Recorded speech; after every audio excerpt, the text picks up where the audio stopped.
Hello friends, आज हम बात करेंगे इंपॉर्टेंट यूजफुल टॉपिक के बारे में। आज हम बात करेंगे कुछ लोगों को जो ज़्यादा पसीना आने का प्रॉब्लम है उस बारे में। काफ़ी लोग इस तरह की समस्या से परेशान होते हैं कि उनको ज़्यादा पसीना आता है, नॉर्मल से ज़्यादा आता है, जिसकी वजह से उनका धूप में घूमना या समर का सीज़न पूरा टॉलरेट करना या ह्यूमिड एनवायरनमेंट में घूमना या इनफैक्ट कई बार लिखना पढ़ना भी मुश्किल हो जाता है कि उनको इतना ज़्यादा पसीना आता है। हालाँकि कुछ लोगों को बहुत ज़्यादा ही आता है, जिनको हाइपरहाइड्रोसिस बोलते हैं। इनको तो मैनेज करना वैसे भी काफ़ी टफ होता है, लेकिन बाकी लोगों के लिए भी यूजफुल कुछ इंपॉर्टेंट टिप्स पर हम बात करेंगे, जिससे वो अपनी प्रॉब्लम से कुछ हद तक उनको मदद मिल सके। पूरी तरह क्योर हो जाएगा ऐसा कोई क्लेम नहीं कर रहा हूँ, लेकिन कुछ हद तक उनको इसमें डेफिनेटली मदद मिलेगी इन टिप्स को अगर वो फॉलो करते हैं तो। टॉपिक पर जाने से पहले जो लोग हमारे चैनल पर नए हैं उन्हें रिक्वेस्ट करूँगी चैनल को सब्सक्राइब करें और हमारे वीडियो को ज़्यादा से ज़्यादा लाइक और शेयर करें।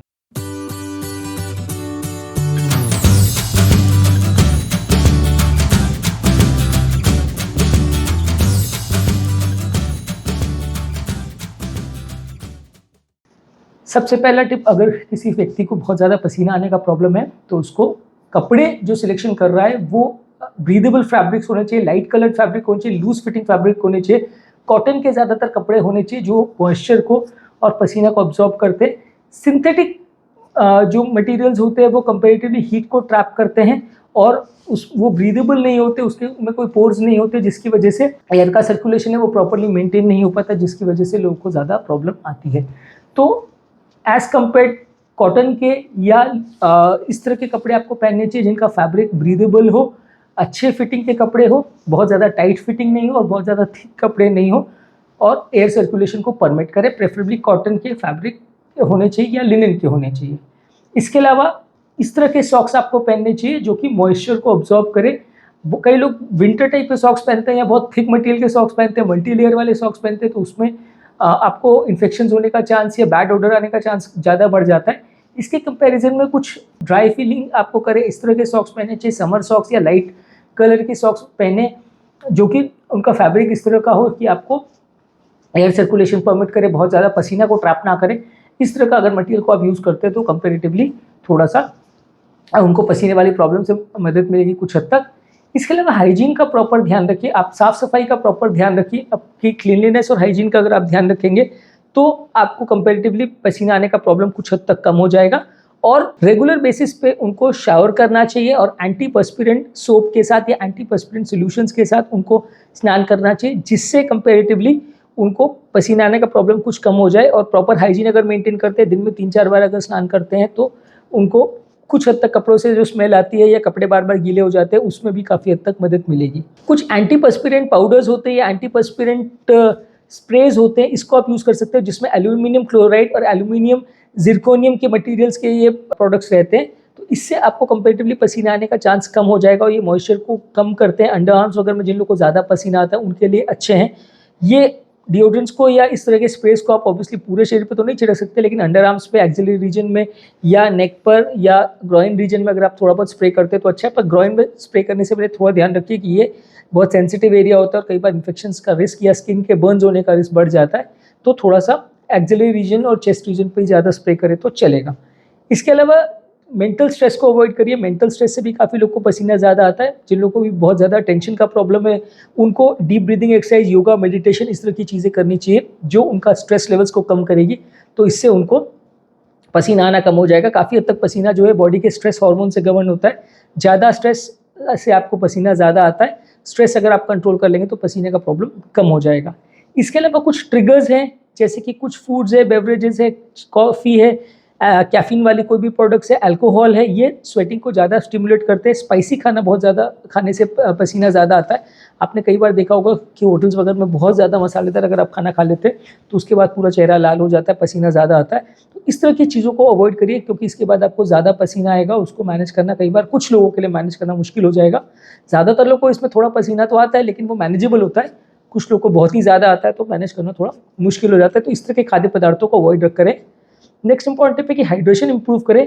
हाइड्रेशन बेसिकली अगर आपका बॉडी का हाइड्रेशन प्रॉपर रहेगा तो एक तो स्वेटिंग होगी प्रॉपर, उसके पोर्स वगैरह उतने ब्लॉक नहीं होंगे, और दूसरा चीज़ ये है कि बॉडी डिहाइड्रेट नहीं होगी। और इस तरह का जो पेशेंट्स में अगर आप पानी ज़्यादा पीते हो तो बॉडी का जो ऑटोनॉमिक सिस्टम है या बॉडी का जो हीटिंग कूलिंग का जो सिस्टम है वो कंपेरेटिवली एक तरह से बेटर कंट्रोल में रहता है। ऐसा स्टडीज़ ने शो किया है कि जो लोग डिहाइड्रेटेड रहते हैं उनका थर्मल इंसुलेशन सिस्टम या कंट्रोल सिस्टम कंपेरेटिवली थोड़ा कॉम्प्रोमाइज़ होता है। तो हाइड्रेशन मेंटेन करना इस तरह के सिस्टम को बेटर वर्क करने के लिए प्रेरित करता है। इसके अलावा कुछ कूलिंग टेक्निक्स का प्रयोग कर सकते हैं आप, कोई फ़ैन वगैरह यूज़ कर सकते हैं, कूलर यूज़ कर सकते हैं, एयर कंडीशनर यूज़ कर सकते हैं, जिससे आपका घर और आसपास का वातावरण थोड़ा ठंडा रहे। अगर एनवायरनमेंट आपका थोड़ा सा ठंडा रहेगा तो पसीना कम आएगा।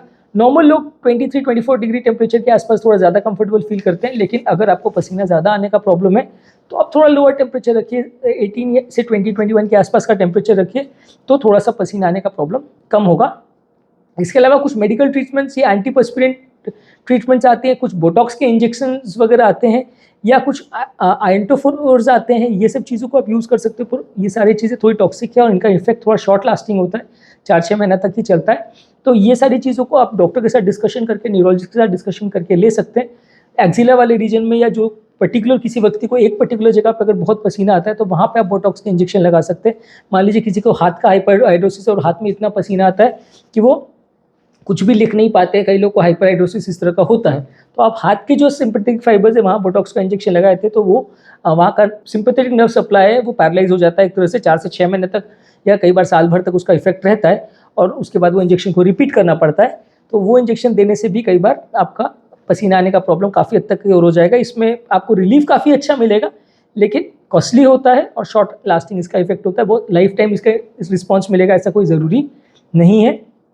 इसके अलावा क्या क्या चीज़ों से आपको स्वेटिंग होती है, कौन कौन से एनवायरनमेंट में जो आपको ज़्यादा स्वेटिंग होती है, क्या क्या करने से आपको ज़्यादा पसीना आने लगता है, ये सारी चीज़ों को एक ध्यान रखिए। कौन से तरह के कपड़े पहनने से आपको ज़्यादा प्रॉब्लम होती है, इसका एक डायरी मेंटेन करेंगे तो थोड़ा बेटर आप मैनेज कर पाएंगे। क्योंकि एक तरह से आप इस तरह के चीज़ों का अगर प्रॉपर चार्टिंग अगर मेंटेन करते हैं तो आपको मैनेज करना थोड़ा ईजी पड़ता है। कितना पसीना आपको आ रहा है उसका एक थोड़ा रिकॉर्ड रहता है।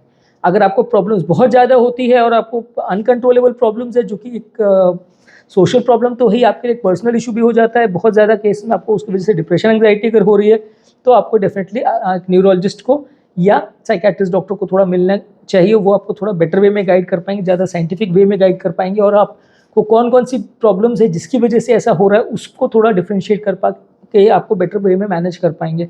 तो अगर ज़्यादा प्रॉब्लम है तो डेफिनेटली आपको स्पेशलिस्ट को कंसल्ट करके डिस्कस करना चाहिए। ये सारे टिप्स जो है कुछ हद तक आपकी मदद करेंगे पर बीमारी को पूरी तरह क्योर नहीं कर सकते। इसके अलावा कुछ ऑल्टरनेटिव थेरेपीज़ हैं जैसे एक्यूपंक्चर वगैरह है, या कुछ हर्बल रेमेडीज़ है, रिलैक्सेशन टेक्निक्स है, बायोफीडबैक टेक्निक है। ये सारे ऑल्टरनेटिव थेरेपीज़ में आते हैं, इसको आप यूज़ कर सकते हो। इससे आपको थोड़ा बहुत फ़ायदा मिलेगा, क्योंकि ब्रेन की बहुत सारी बीमारियों में उतना अच्छा इलाज किसी भी पैथी में अवेलेबल नहीं है। तो आप ये सारे पैथीज़ को ट्राई दे सकते हैं, इस गारंटी के साथ नहीं कि वो प्रॉब्लम को पूरी तरह क्योर कर देगा, बस एक थोड़ा सा आपको हेल्प हो जाएगा। तो इनको आप ट्राई कर सकते हैं एज एन ऑल्टरनेटिव, और इससे आपको कुछ मदद मिलेगी। इसके अलावा अब्जॉर्बेंट प्रोडक्ट्स वगैरह यूज़ करिए जो स्वेट प्रूफ हो। आप अपने आर्म्स वगैरह में या कपड़ों की इनर लाइनिंग्स में कुछ इस तरह के प्रोडक्ट्स यूज़ कर सकते हैं जो पसीना अब्जॉर्ब करे। इससे ये होगा कि एक्सिलरी रीजन और चेस्ट रीजन में बहुत ज़्यादा जो लोग को पसीना आता है, कपड़े गीले हो जाते हैं तो एम्बैरेसमेंट उनको होती है, वो बच जाएगा। तो कुछ स्पेशल डिज़ाइन कपड़े आते हैं जिसमें इनर लेयर जो है वहाँ पे एक स्पेशल अब्जॉर्बेंट मटेरियल लगाया हुआ होता है, ये आप यूज़ कर सकते हो। तो इससे थोड़ा सा आपका पसीना अब्जॉर्ब हो जाएगा, तो ऊपर से इतना नहीं दिखेगा, उतना ज़्यादा आपको स्मेल भी नहीं आएगी।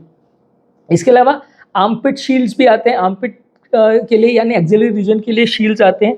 ये भी अब्जॉर्बेंट मटेरियल के रहते हैं, ये भी स्वेट को अब्जॉर्ब करने के लिए बनाए जाते हैं, या स्वेट अब्जॉर्बिंग पैड्स रहते हैं। तो इसको आप यूज़ कर सकते हैं। इससे भी अगर एक्सेसिव पसीना अगर आपको आ रहा है तो वो कपड़ों के ऊपर नहीं दिखाई देगा और उसकी बहुत ज़्यादा स्मेल भी नहीं आएगी। तो जो एम्बैरेसमेंट आपको होता है उसकी वजह से वो कम हो जाएगा। नेक्स्ट है कि फुटवेयर जो आप यूज़ करें वो भी प्रॉपर रखिए। बहुत ज़्यादा टाइट फिटिंग के शूज़ या बहुत ज़्यादा नॉन ब्रीदेबल शूज़ अगर आप पहनते हैं तो उसमें पसीना बहुत ज़्यादा आएगा, आपको मैनेज करना ही मुश्किल हो जाएगा, पूरे मोजे जूते अंदर से गीले हो जाएंगे। जो लोग को ज़्यादा पसीना आता है उनको प्रेफरेबली स्लीपर्स या सैंडल्स या इस तरह के फुटवेयर्स को ज़्यादा प्रेफर करना चाहिए, वो भी जिसमें बहुत थिक कोटिंग या लेयरिंग नहीं हो। इस तरह की चीज़ों को ज़्यादा प्रेफर करना चाहिए ताकि बहुत ज़्यादा पसीनों की वजह से प्रॉब्लम नहीं हो। क्योंकि इस तरह के लोगों को कई बार पसीना इतना ज़्यादा आता है कि ड्राइविंग करना भी मुश्किल हो जाता है, प्रॉपर फुट पेडल्स पे या ब्रेक्स पे या एक्सेलरेटर पे पैर रखना भी मुश्किल हो जाता है क्योंकि पसीना बहुत आता है। और अगर वो शूज़ पहन के इस तरह का ड्राइविंग कर रहे हैं तो उसको मैनेज करना भी मुश्किल हो जाता है कि जूते पूरे गीले हो जाते हैं, तो आपका ग्रिप जो है कॉम्प्रोमाइज़ होता है, एक्सीडेंट्स होने का रिस्क भी बढ़ जाता है। तो फुटवेयर प्रॉपर रखें और प्रेफरेबली थोड़े से ऐसे सैंडल्स या स्लीपर्स या फ्लिप फ्लॉप्स वगैरह पहने जिसका फुट एरिया थोड़ा ओपन है, पाँव की जो उंगलियां हैं वो थोड़ी ओपन है, ताकि आपको वो एरिया में पसीना बहुत ज़्यादा इकट्ठा ना हो। घर का एनवायरनमेंट और गाड़ियों का एनवायरनमेंट थोड़ा ज़्यादा कूल रखें, एक्स्ट्रा कूल रखें, तो आपको थोड़ा स्वेटिंग का प्रॉब्लम कम होगा। नॉर्मल जो लोग टिप्स टेम्परेचर पे रहते हैं उससे 2-4 डिग्री टेम्परेचर कम रखें तो अच्छा है। इसके अलावा कुछ आइंटोफोरोसिस डिवाइसेस आती हैं जो कि इलेक्ट्रिकल करंट के द्वारा स्वेटिंग को कम करते हैं, तो इस तरह की टेक्निक को आप यूज़ कर सकते हैं फिजियोथेरेपिस्ट के साथ या न्यूरोलॉजिस्ट के साथ, इनको डिस्कस करके आप इसको यूज़ कर सकते हैं। इनका एफिकेसी थोड़ा डाउटफुल है और लॉन्ग टर्म ये कितने सक्सेसफुल होते हैं, कितने टाइम तक चलते हैं, थोड़ा सा डाउटफुल है। पर न्यूरोलॉजिस्ट के साथ प्रॉपर्ली डिस्कस करके या इस तरह के जो बीमारियों से डील करने वाले हार्मोन स्पेशलिस्ट वगैरह, उनसे भी आप डील करके इसको सॉर्ट आउट करवा सकते हैं।